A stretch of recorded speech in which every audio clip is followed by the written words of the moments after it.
Good morning. This is Brian Early, field agronomist in north central Indiana.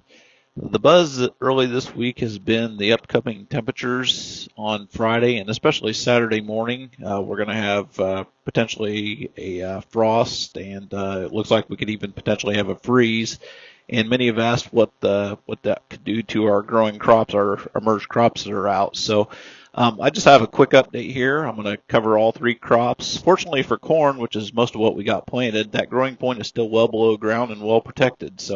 It doesn't look like there should be any damage to any corn unless you had some emerged corn in some real low-lying muck soils. Would be the only place I could see there being some damage.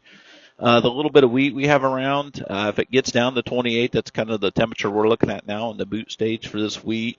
We could see some damage. What I really wanted to focus on is soybeans.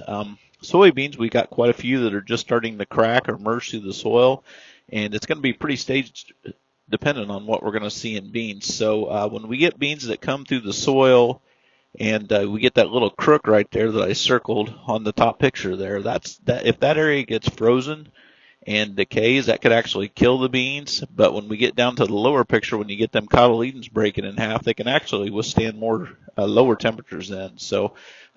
We could actually be in better shape if you have them cotyledons out and spread out, where the frost damage will occur on the cotyledons instead of the beans. Fairly tough crop, so we will see on the soybeans. One thing I wanted to point out is that there's going to be quite a bit of variation within a field, so small deviations are going to make quite a bit of difference. Of course, we all know that elevation makes a difference. You get temperature inversions where on top of a hill it's quite a bit warmer than a low-lying area. We'll have that happen.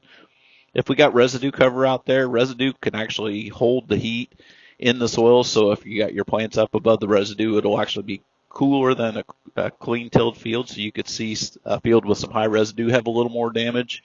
And then dryness. Water acts as a good temperature buffer, keeping that soil buffered so you don't get the dramatic temperature changes.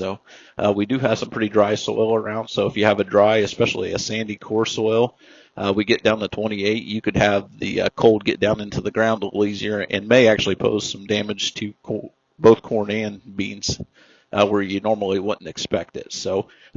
Just finishing up. So the biggest advice I can give with this is be patient after the freeze is over, the frost is over Saturday morning.